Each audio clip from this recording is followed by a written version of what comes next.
We're going to pull up our next guest now. They're in here twice, so I'm going to hopefully pull up the correct one. Artosis, you're on the air. We can hear you. Can you hear us? You can hear me? Sure can. Cool. All Yeah, so right. my question was just how do we objectively ground the NAP? Because a lot of times when I ask this, I feel like it seems like a subjective grounding. So I'm just curious how we get to the objective. Well, I think that this, with Zulu being an objectivist, I think he's a little bit more prepared to answer that question as it's asked. But before he starts, I just want to say that for me, I wouldn't say that for me, the NAP isn't objective in an absolute sense. For me, rather, it's an objective relationship to certain presuppositions. But Zulu is the actual, completely bona fide objectivist. So I'm going to pass the baton to him. Sure. So there are a few ways you can go about this. It's basically, if you want to talk about the NEP, you talk about, well, where do we get that first of all? Like, how do we arrive inductively at the NEP, and then how do we show that, well, we couldn't have possibly made a mistake here, because if you just imagine the alternatives to the NEP, it leads to lunacy. So like inductively, you would start by going, well, okay, there is this thing called scarcity. It is in fact the case that either that if I pick up some scarce resource in nature and then I want to use it for one thing, that this excludes a whole bunch of other uses of that thing. And that if you're to try and engage in one of those uses, well, then we're in this thing called a conflict, right? That kind of sets the stage for law as far as Ancap see it. Now, our answer is the first comer principle.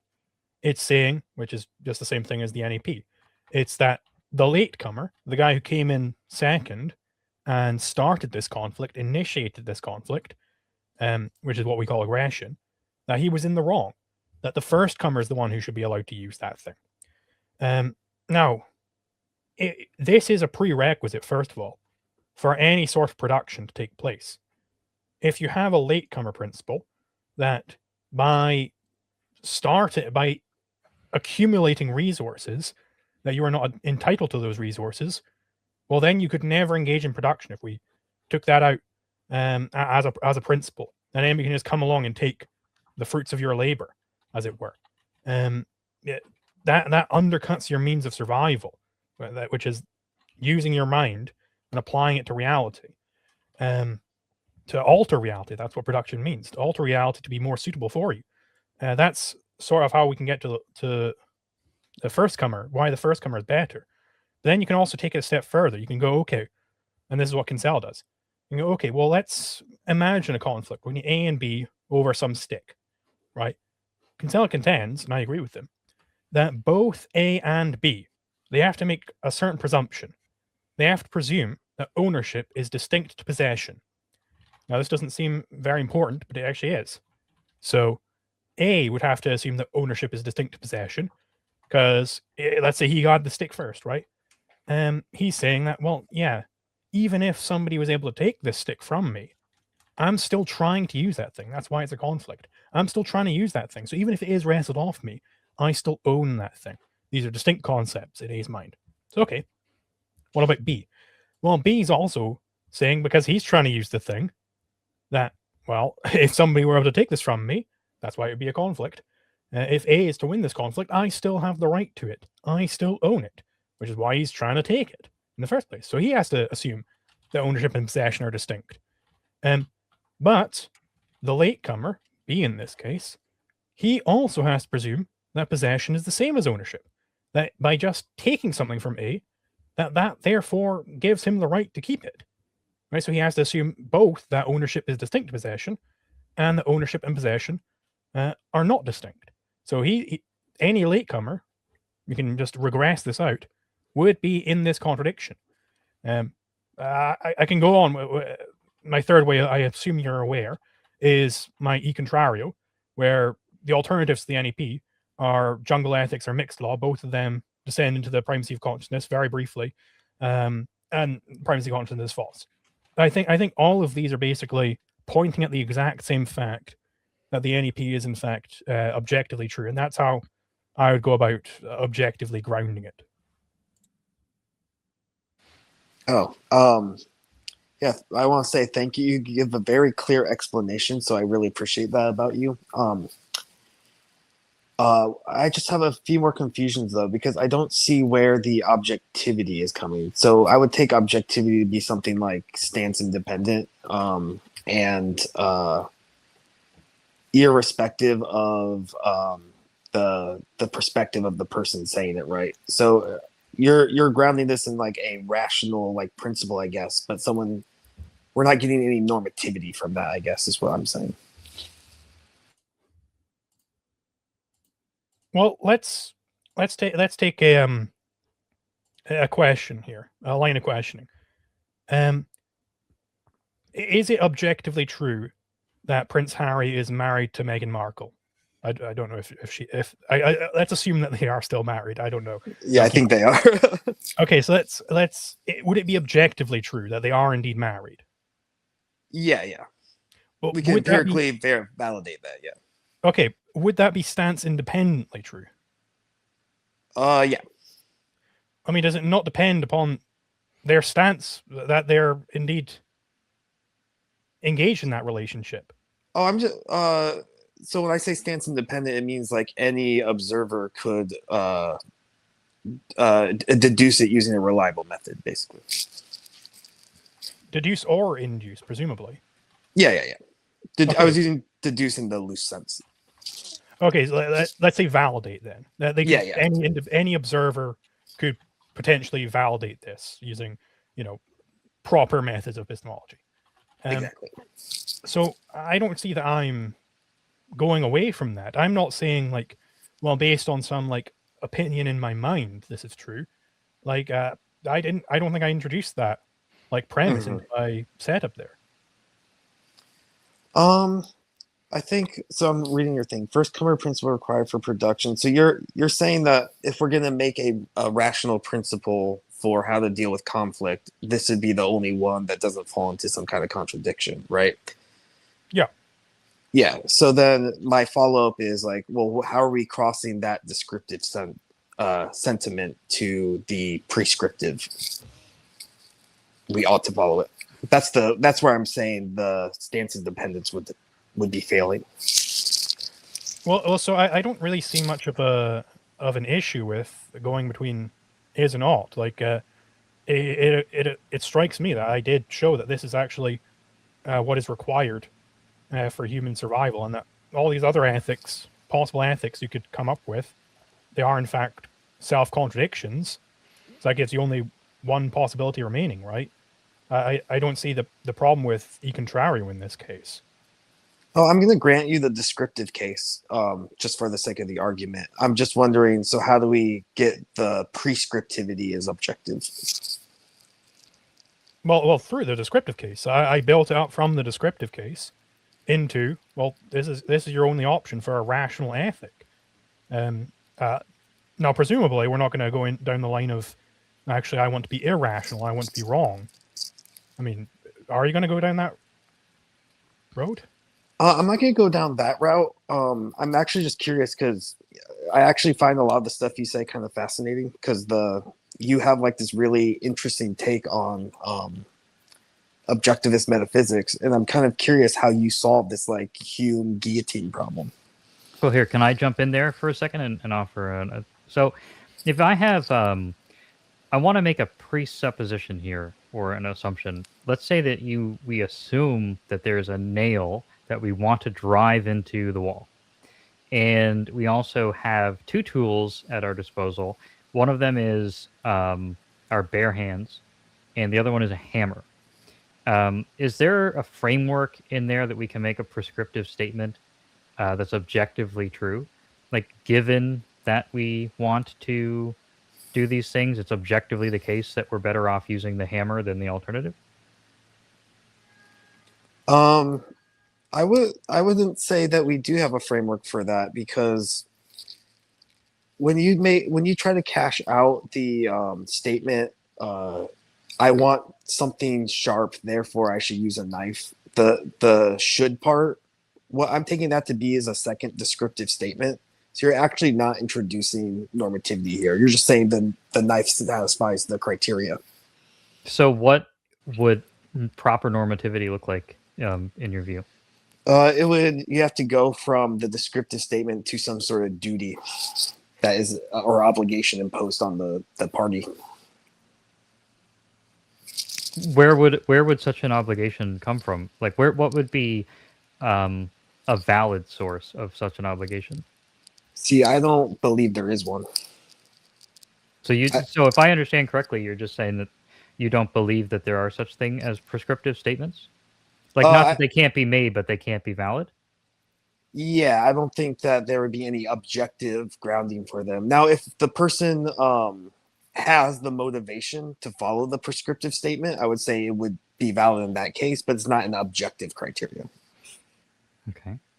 So if we have this, so if I'm understanding you correctly, there's a sort of an outright rejection of. Am I characterizing you correctly as like you're rejecting prescriptive statements in the sense that what are believed to be prescriptive statements are actually just descriptive statements still? Yeah, the norm they don't carry objective normativity. Okay, but they can be correct still in the sense that with the hammer example, it is descriptively the case that the hammer is superior to using my hands to drive the nail. So superior, you're adding back in more normativity, right? So if you're just saying that the hammer is harder, that's fine. But it satisfies the criteria that you gave in the antecedent of your conditional. But if you're saying that it's superior in a normative sense, in that there's some duty or obligation imposed on the person, then I would say you don't have that in your premise. Okay, so it satisfies the criteria objectively. Is that correct? Yeah, if you give X criteria, you're giving like some physical condition, and then you're saying in the consequent of the conditional that the hammer or the knife satisfies that criteria. Okay. And I'm not trying to box you in here. I'm trying to genuinely understand. So if that relationship, like let's say, for example, I'm going to just, and solely for the purpose of expediting the conversation, let's say I want this hammer to be nailed in within a certain amount of time, and there's just no conceivable way I can get it in within that time unless I use the hammer. If my hands are just, even if I beat myself to a pulp, I just can't get that nail in within that time frame. So there's an objectivity, like what you would consider a valid claim to objectivity of both the descriptive statement, and that descriptive statement is talking about how something satisfies this criteria objectively. Yeah, so I'm fine with conceding the descriptive part because that part like is less interesting to me. I think people have been over it for so long. What I'm more concerned about is where the obligation is to use the hammer or to follow the NAP. Where does that come from? Absolutely. I'm completely invested in answering that question the best I can. I just want to make sure that I got all the language cleared up before I do that, or else I'm probably working in vain. So that just these descriptive statements, and I hear you what you're saying about not being interested in them, but the extent to which they satisfy the criteria is objectively true. Yeah, as long as if you're giving like a criteria and then you're saying that this has the properties that you're looking for, I'm fine with that. Okay, so why is it then not valid for us to have the criteria that Zulu laid out in his explanation of the NAP, and to show that what he's talking about there, the course of action that he's, I'm sneaking in the word prescribing, but I just don't have enough brain power to come up with another word at the top of the head. But these suggestions, these recommendations, I guess, just to avoid sneaking in the word prescription again, the recommendations, is it not the case that it can be an objectively true descriptive statement that shows that what he's recommending satisfies the criteria that are set out? And then the claim, just to add the context into why that would matter from our point of view, is that the criteria that we're setting out, we would argue apply to most reasonable people. Like, for example, with Zulu, I'm sure like he would say one of the criteria is you have to be somebody who's interested in using reason. So somebody who rejects contradictions or those kinds of things. So now you've kind of conceded what I was saying. So you made it a subjective, right? So you're saying if you have the motivation to be reasonable, this would be a. So your justification theory now is internalism, not externalism. Well, and I don't want to. I'm not trying to contradict Zulu here or make even too strong of a point. I just want to make sure I understand. But let's say that you're. So I'm actually. I would call myself a subjectivist anyhow. So you're gonna get it. Either you're getting it from both sides here with me and Zulu, or both, or you're showing that both sides are blunted. But I don't have a problem with NAP as a subjective grounding. By the way, I don't have any issue with that. Sure. Well, okay, because what would matter to me the most, and I'm gonna let Zulu jump back in here just to confirm this in a second, but the thing to me about this that's so like important and interesting would be to say that yes, the NAP is subjective in the sense that you mean, but these assumptions that we need to make, the recommendation that we're making is an objectively valid descriptive statement about how that recommendation satisfies the criteria objectively. And those criteria, let's say it's true that the fact that there's criteria at all renders this a subjective statement, but the relationship between believing in the laws of logic and living in a world where there's scarcity doesn't lead any, like, objectively, as long as those criteria are met, it is objectively the case that you have to, like, those recommendations are the only thing that follows. Yeah, no, I appreciate that response. I think it was very clear. I just think that my main issue here is the claiming that this is an objective standard, and if we're not claiming that, I wouldn't take issue with the claim, because I think Hume's whole idea is that when we're doing like a deduction from a principle, right, the conclusion of the principle cannot contain anything that's not contained in any of the premises. But when we're making these premises about practical conditionals, we're introducing the prescriptivity that's not contained in any of the premises. So I think that's going to be the issue. So we don't have a tautological completeness in our argument. Sure. Well, it seems to me then that we've come to an agreement that these are subjective values, but the recommendations that we're reaching are objectively valid descriptive statements about what comes from those, if you accept them. So the question is just then, so it's objectively true for those who have those values that these recommendations are what necessarily follows. And the question for me is, well, okay, what are these presuppositions? Like, for example, the presupposition of the Islamic faith versus the Christian faith. I mean, obviously the world is divided up such that there are many, there's lots of different people from both sides. And you could really conceivably see any individual going either way. But our presuppositions are adherence to the laws of thought, so, non-contradiction, and accepting that we live in a world that contains scarcity and other people. So I'm not so sure. Like, to me, it's such a empowering way to describe our position, to say, yes, it's subjectively true. It's objectively true if you hold those standards, I mean, but also those standards are like, that logic is valid. So wouldn't that be wouldn't that be a good thing for us? Yeah, if I would concede the NAP was a descriptive fact, it would be good for you. But I'm wondering, does Zulu agree that it's subjective as well? So yeah, sure. I could jump back in here because I've been taking some notes. I think it's a perfectly fine way to think about it in Galazar's way, where these are somewhat like, inescapable recommendations, you could say. That, well, if you accept things, crazy things like that the laws of logic are valid and that you should be rational and so on and so forth, that it's you got to accept these prescriptions, right? Which, there are some philosophers who would reject those things. Yeah. Put those guys aside for now. I want to get kind of there's sort of two things that I want to get into here.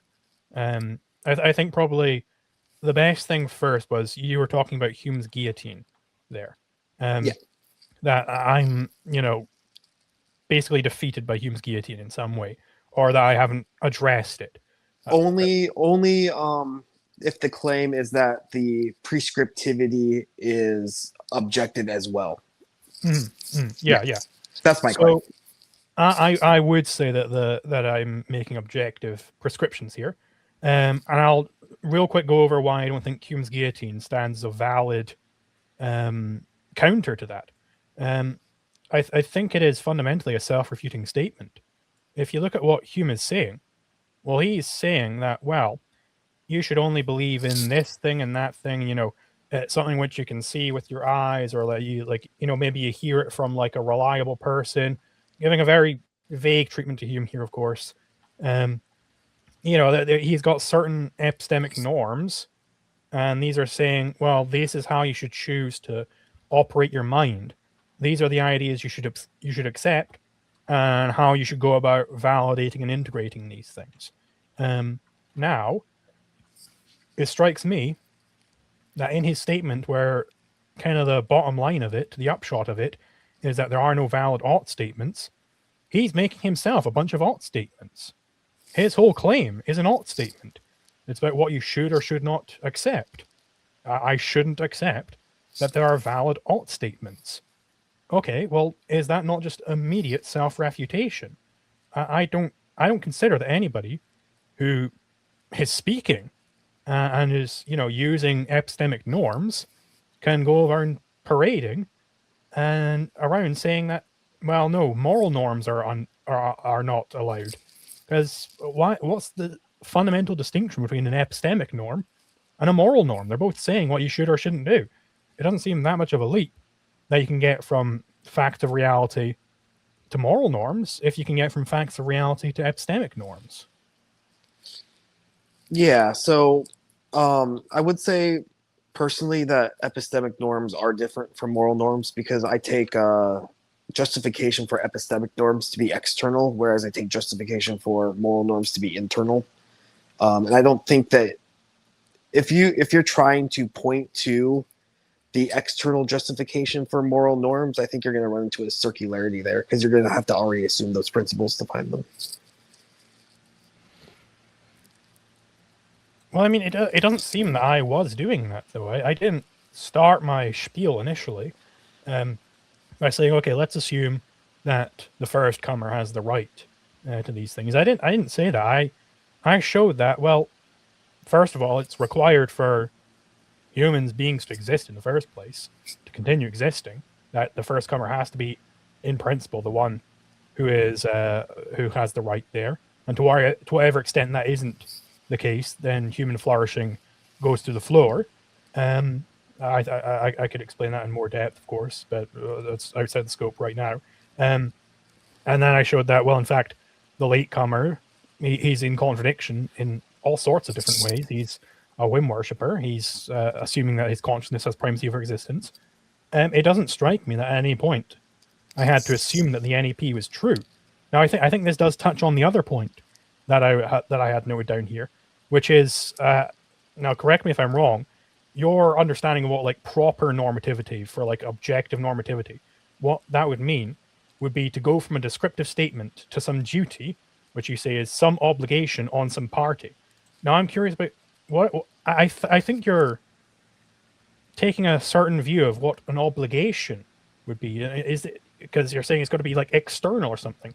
Like, is this going to have to be like intrinsicist in some way, like an obligation from God, or an obligation from the chieftain, or an obligation from like some upper class or whatever? Like, well, those would still be subjective obligations. So the only thing I'm claiming is that the obligation wouldn't be objective, but that still leaves open the possibility that it is subjective. And I say it's subjective because it's in relation to some motivation you have. Like, what specifically would it look like for? Because I think I am giving. I'll put the word obligation in scare quotes because obviously I'm an objectivist. I don't think I have duty ethics or anything. But like, what specifically would like an objective obligation look like to you? To me, it would imply some external reasons, so some like aspect of reality that's not mind dependent. Well, see, there you go. You're saying it's external, right? But what if there's a third option here between just being in the mind, just being out there? What if there's this third option, which is a relationship between your mind and your nature and how reality is? That's what objectivists mean by objective. What about that? Um, you would have to show that this is independent of your cognition, though. Well, I'm not saying it's completely independent. I'm saying it's not. It isn't. It isn't coming from. It's not born of my cognition. I didn't just wish to throw it up, right? I'm saying that it might be, and this is the thing about stance independence or stance dependence earlier.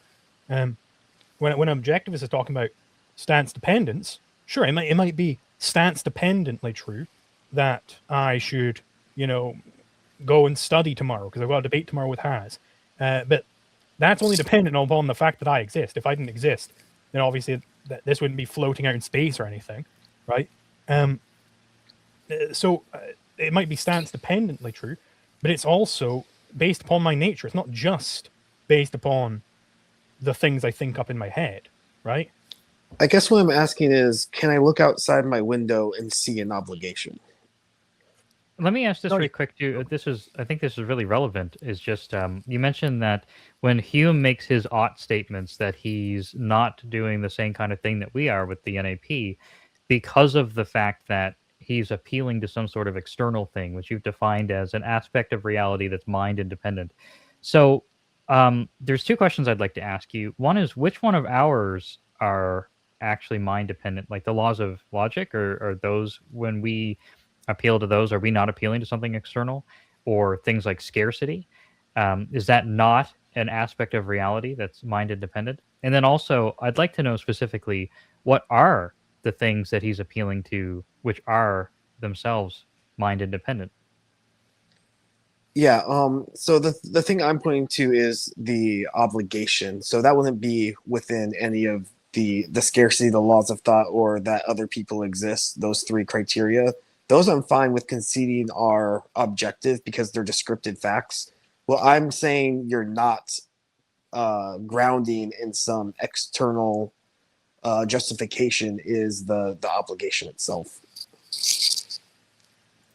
So yeah, so help me understand how that is functionally valid with Hume. Show me, to help me understand, I'd like to know, what are the valid external forces that he is grounding his specific should statement in? Well, so I from what I heard from Zulu, and he can correct me if I'm wrong, it seems he's implying that Hume's doing some performative contradiction in claiming that there's epistemic normativity, and then claiming contradiction. Oh, okay.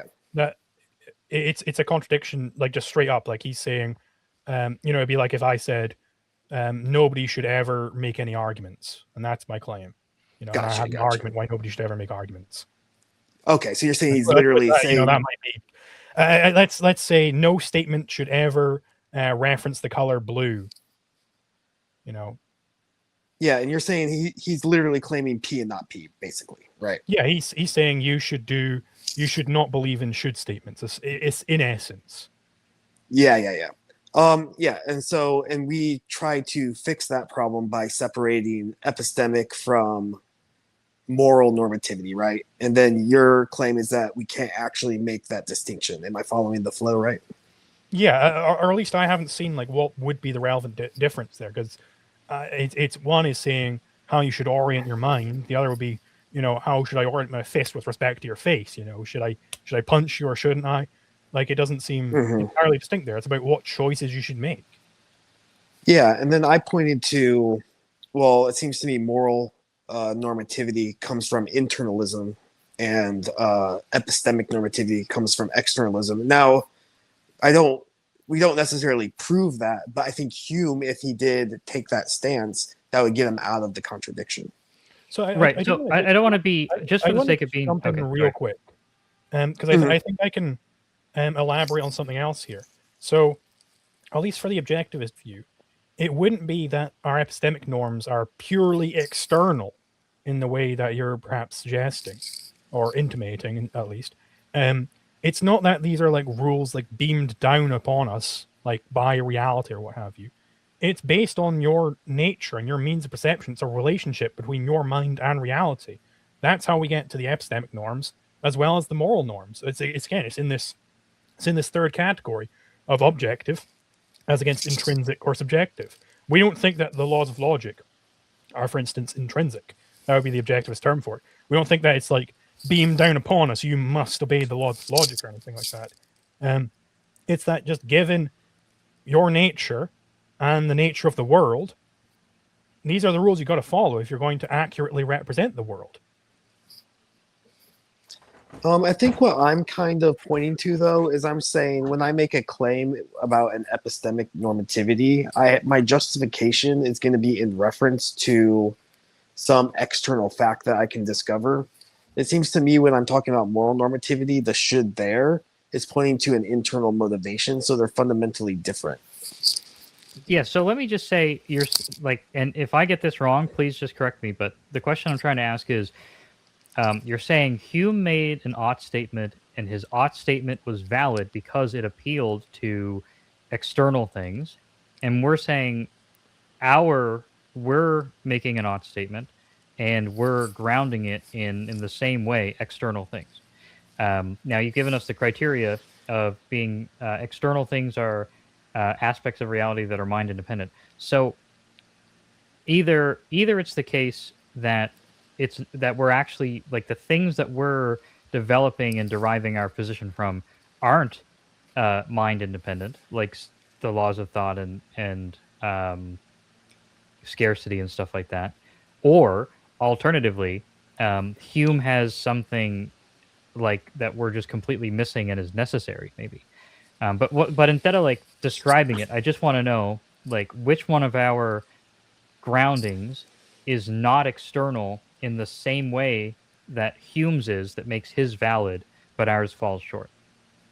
Okay, so here's the thing. I think Zulu made an excellent point when he said there might be a contradiction here if you take the two shoulds to be referencing the same thing. Like that, I agree with him. That would be a contradiction. But what I'm saying is, because he's making an epistemic should about a moral should, there's no contradiction there because it's not P and not P, it's P and not Q.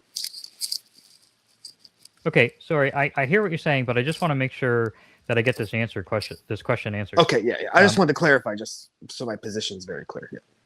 Sure. So the question is, you got it? Oh yeah, just repeat it just so I remember. Sure. So what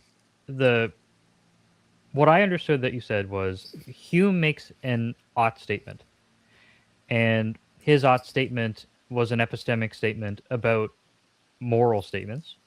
But when he says you ought to, it's objectively valid for him to do that. It's not he's not subjectively right when he presents his guillotine. He's objectively right when he presents his guillotine. And it's insofar as he's making a statement about an external thing. So he's a radical empiricist, right? So he's going to say everything comes from the senses. We can't observe these obligations through the senses, so we have no reason to believe in them.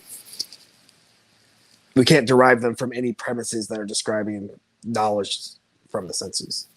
Sure, but insofar as he makes this ought statement, and it's objectively valid because of the fact it's grounded in external things. He would avoid the contradiction.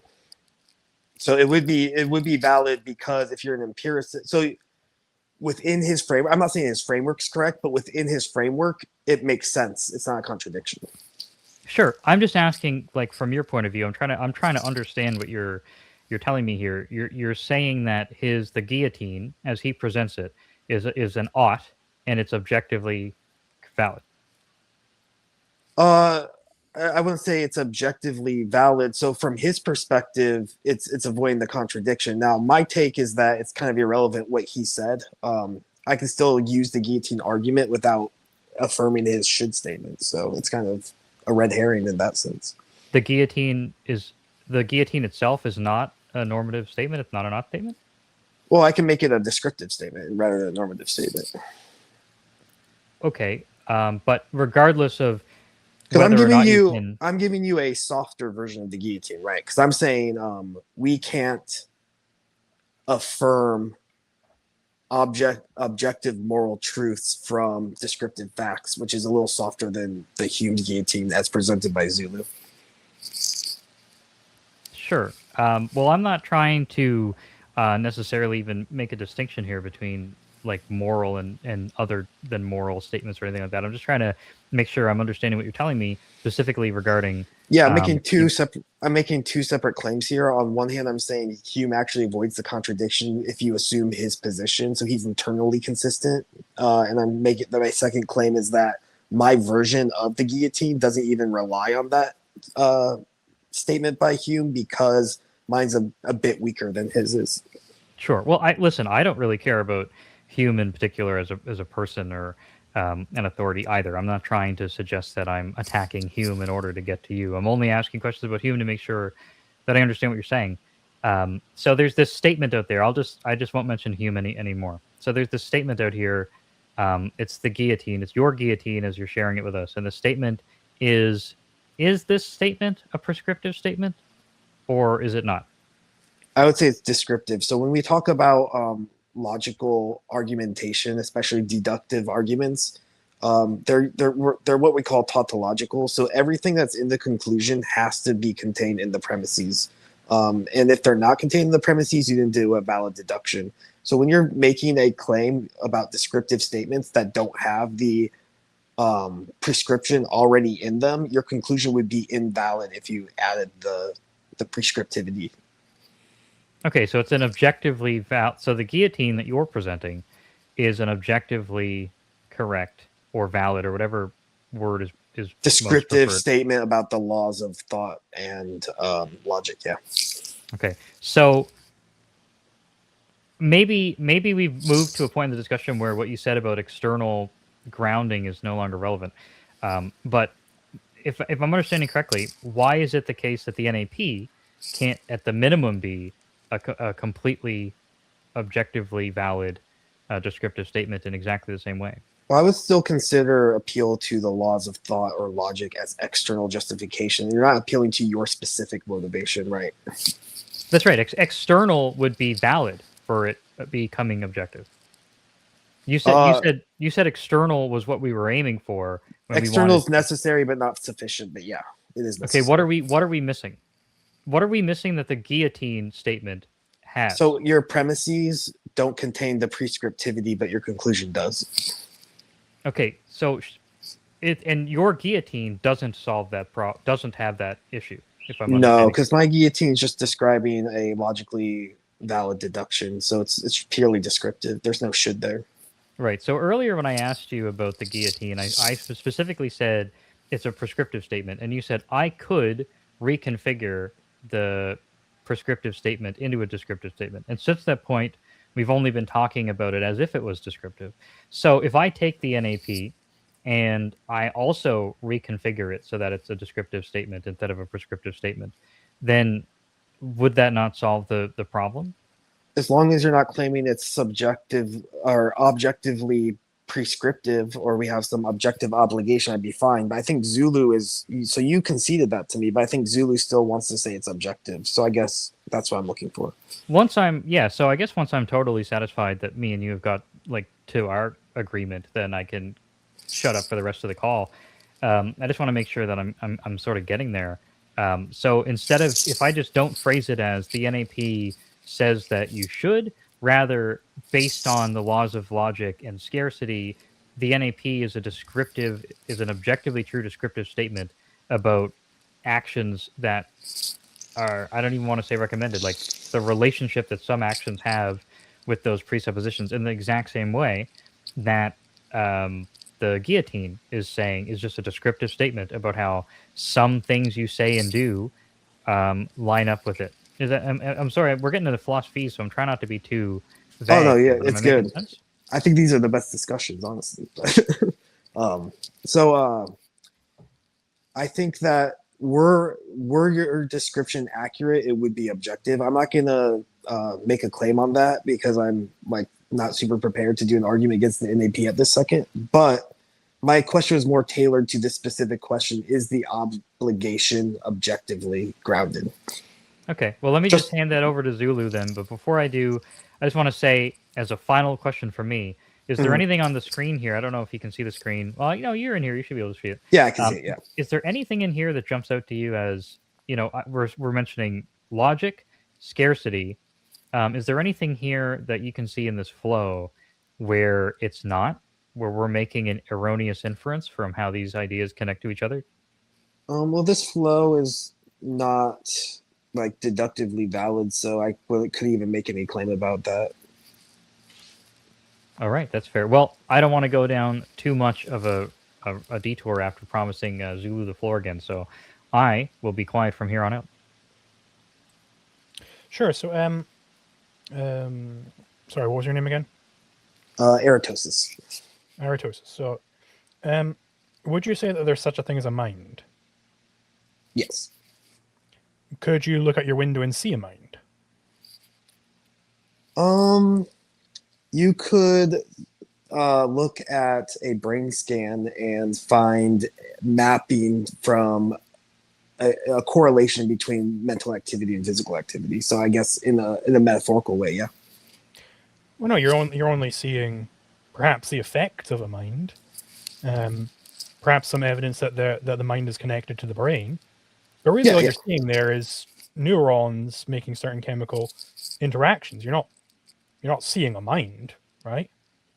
You're not in a sense because there's the noesis noematic distinction. So you can't make the action of thinking the object of thinking. So I think there would be problematic if you did, but we can create that correlation and observe it. So I don't see a problem in. Well, so the problem It's like is it's an a priori deduction. Sorry, go ahead. I didn't. So my problem is that if your standard for, because the reason why you weren't liking my, quote unquote obligations given by the NEP, the reason why you weren't liking those is because you can't, look out your window and see them, right? But, you can't see like love, you can't see a thought, you can't see an argument, you can't even see seeing. But these are all things which exist in some sense. Yeah, they exist. A lot of those exist subjectively. So I'm okay with saying that an obligation exists subjectively. It's only when you call it objective that I have an issue. Well, no, it is objectively true that I would love my wife. Let's say, now it might be subjective in the sense that it's my evaluation of the wife. So well, remember, I'm saying true that my wife is to be loved necessarily. But so it is remember, objectively true that I'm feeling that emotion, but you can't see that. So remember, I'm saying the justification is subjective. So the justification you would be pointing to an internal motivation to justify your claim. Like, would I just be purely using an internal motive to justify that there's such a thing as a mind? So that I appealed to the correlation between the mental activity and the physical body. How did you figure out that there was such a correlation in the first place? Yeah, so if you do something to the brain at the same time, there's going to be a corresponding mental activity, so there's a correlation. What if you were deceived by a demon, though? Yeah, so we could take the radical skepticism approach and go all the way there, but I'm a contextualist about knowledge, so I would just avoid that. Right, but I mean, you see my point, right? That well, I'm you can't directly see a mind. There is no like mind substance that you can touch or anything. Well, our justification for it is empirically derivable. What about like seeing? Isn't that just a form of introspection? You can't see seeing. This is why I'm talking about the noesis noematic distinction. But is there such a thing as seeing? Well, no, hold on real quick. Just let me make this point. So the noesis noematic distinction, I made it because you have two things. You have the objects of your thought and you have thinking as an activity. What I'm saying is that you can't collapse that distinction and say thought is an object of thought, because thought is the activity. So seeing would fall under the same kind of distinction. You can't see a sight. Right, but there is such a thing as seeing. Yeah, you see things, but you don't see seeing. Well, but it wasn't your problem with my not that you couldn't see my obligations. You can't see seeing, but you accept No, that there is. I'm not denying that you have these obligations. I'm just saying they're subjective. So if you had an external justification for these obligations, I would say that they're objective, but I don't think you have one from what I'm seeing. Well, so would it be subjectively true that seeing is a thing? It'd be subjective and objectively true, I guess. Right, so there's an alternative. So, and in the sense that it's both, like, how does that work? Because you can't So see it. I can But grant you that. The problem with the obligations was that you can't see them. So So you I are think accepting that there is such a thing as seeing. So surely This there is isn't- such a thing as these obligations, like, not just dreamt up in the mind. Like we didn't dream up in the mind that there's such a thing as seeing. yeah, so you keep changing my premise. So I'm saying that there's no objective grounding for the obligation, and you're changing that to these obligations don't exist. Those are different claims. Is there an objective grounding that there is such a thing as seeing? Yeah. Okay, so why couldn't there be an objective grounding that the NAP is true? I'm not saying there can't be. I'm just waiting for you to give it. Well, no, but okay. So I'm just gonna run back the flow a little bit to see where we got off track. So I was asking like what the meaning of obligation you were looking for. Like, is it some obligation from God or whatever? You said like, well, let me put it this. Can I look at my window and see an obligation? I was presuming. Well, if you couldn't see an obligation, then there's no mass, right? It's only going to be subjective at the very least, at the very most. Sorry. So, but that isn't the standard for seeing. Well, we can justify seeing by pointing to some external criteria. And so, like, the objects of our thought correlate to some physical phenomena. So we have two forms of validation there. We can do an induction using some probability, right? Okay, so then your problem with why I'm not what. So then it couldn't be that I'm doing some sort of improper normativity, or rather be engaged in some subjectivism, just because you can't go out there and see the NAP, right? My claim isn't that you can't justify the prescriptivity objectively. I'm just waiting for you to do it. Well, I think that I did do that, but then when we got into it, your assignment for what it would look like for me to have like proper objective norms is that you could go out your window and see that objective norm, but clearly that isn't the case for the act of seeing. Like that's not your standard anymore. So like what is your true standard for what it would look like for me to give you an objective norm? So you would have to give me a deductively valid syllogism that contains the prescriptivity in the premises, and then you get the prescriptivity in the conclusion. But you're trying to go from descriptive statements without prescriptivity to a conclusion that has prescriptivity, so you don't have a valid argument. Hold on there, because what you're asking me for is that I have some, an argument with some premises which have like ought statements in there, and then a conclusion with an ought statement. But would that not then just say like, oh, well, see, you're just being subjective. You're just assuming these ought statements. So that would be an objective. Yeah. So you just discovered the problem, right? So either you're circular or you're invalid. No, but then what is the invalidity with starting with descriptive statements and getting out an ought statement? What is that specific invalidity there?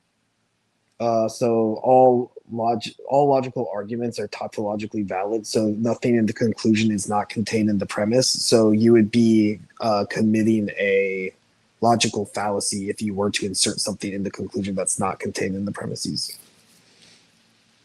Okay, so do you think that everything is, for instance, deductive? That it's just you've got these premises and then conclusions all the way back, and that's all knowledge? Or is there some place for induction?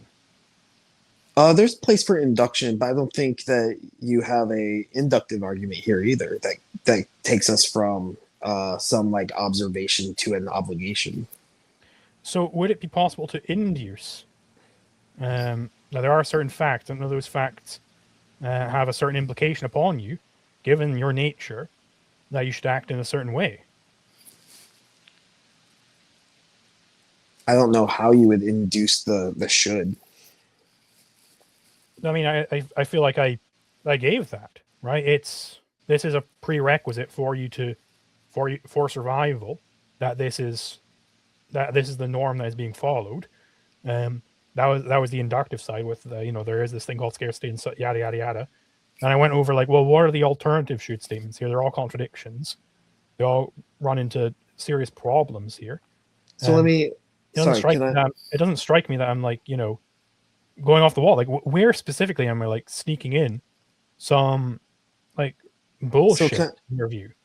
So can I just get some clarity real quick before I answer that? So are you saying that you're giving me an inductive argument? So you're taking some like observation about how people survive, and they do this through the NAP, and you're inducing that through like some statistical induction and saying that this is the best way to survive. And well, so I was letting it slide before when you said statistical induction. But no, I don't think that induction is statistical. I don't think that it's that you're like 99% sure of blah blah blah blah, and then you're 99% sure of that. I don't think it's statistical. Well, that's just one type of induction. So if you're doing a different type, that's fine. I'm just wondering what it is. Sure. So I'm not well versed in the theory of induction. I'm going to be honest. I'm going to read up more on it. But yeah, my view is that you can indeed induce these principles, and that so under your view, and I'm sorry, I'm not trying to get super in the weeds here. I think you're in the interesting spot here, but what would make a induction weak versus strong in your opinion? Like, what would be the criteria? How specifically do you mean that? So when we do theory of induction, right, we say that inductions that don't strongly justify their claim we call weak, and inductions that don't strongly justify the claim, or they do strongly justify the claim we call strong. So how would you distinguish between the weak versus the strong induction? So I'm not entirely sure on what whether or not that's even a valid distinction between weak and strong. I would say if you have induced something, if you validly induced it, then it's just true. Like, I don't think there's like an almost true in epistemology. You think inductions guarantee the truth of their conclusion? Yeah, if they're validly performed. Well, the validity only applied to deductive arguments. It doesn't apply to induction. Because validity is a formal concept, right? So validity is just going to say that the premises can't be true and the conclusion false. But with induction, that's not the case, because you're not making an argument based off a form. You don't have like a formal induction. This is why I'm saying the deductive arguments are tautological. Okay, so I would disagree that I think that validation can indeed apply to induction. So I've pulled up the definition of validation that I accept. Yeah. If we're doing a semantic issue, by the way, that's fine. If you're not meaning what I mean by valid, I just need clarity. Yeah. Sure. Yeah. So I believe I get this from OPAR. Validation is a broader concept than proof that refers to any process of establishing an idea's relationship to reality, whether it be deduction, induction, or perceptual self-evidence. Okay, so you're using a broader sense than I am. Yeah, that's fine. Yeah, so I'm not trying to be pedantic here, so I'll grant that. Yeah, so how would you show that your induction establishes that connection? So again, I would have to relearn like the stuff I've learned on theory of induction. My apologies. I'm not up to scratch enough on theory of induction to recite it off rote.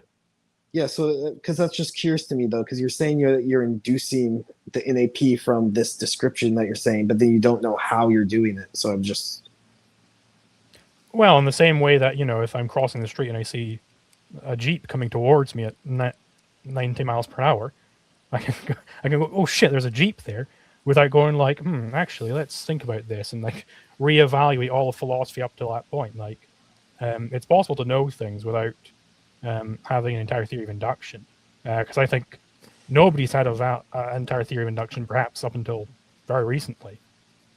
So would you say it's like a seeming then? I don't know.